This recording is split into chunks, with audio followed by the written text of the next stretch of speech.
Brynjar, auðveldur leikur í dag?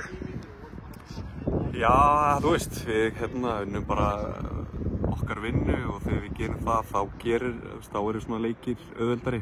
Við fengum smá vaskus í andliti í byrjunleiks, lentum mitt og lundir og bara svara því og eftir það sem við bara verið með alla stjórnina og gerðum þetta bara vel.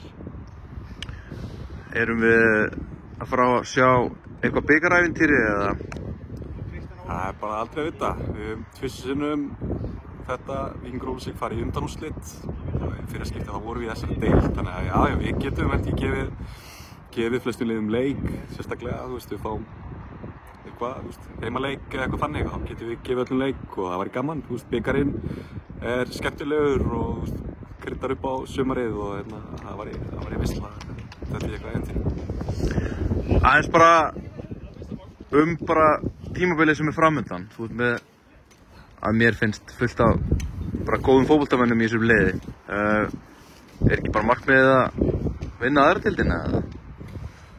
Jú, það er það.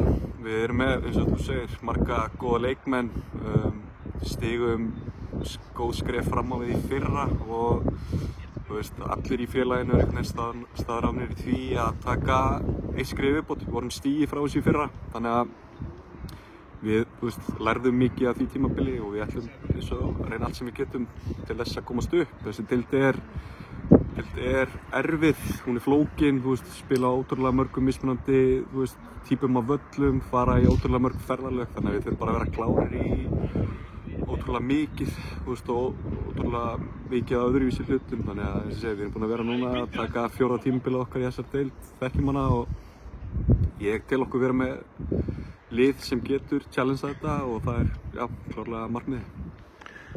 Hvernig finnst þér svona, ég var að tala við spænskan miðjumann í liðinu, hvernig finnst þér núna, það er kalt, mér er kalt bara inn í blaðamannastúkunni, ég meina út með þrjá Spánverja ef ég er að segja rétt og hvernig er bara svona tilfinningin og stemningin hjá þessum mönnum að spila og við erum að frjósa á hliðarlínunni?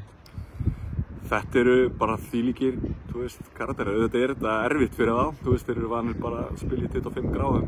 Það hjálpi þeim, sérstaklega þeir eru að vinna í frystihúsi og þannig að þeir eru venjast þessu frá 84 og þeir kvart ekki, þeir eru bara toppmenn, góðir í fótbolta og bæta lið okkar klárlega og funkar vel inn í samfélaginu. Einn af þeim sem er að spila er að taka sitt 4. ár, annað ár, einn að koma í fyrsta skipti, þannig að þeir tekur smá tíma að venjast þessu, en þetta eru bara toppmenn og hafa aldrei kvartað. Heyrðu, geggjað. Takk fyrir þetta og bara gangi vel í sumar. Takk hérlega.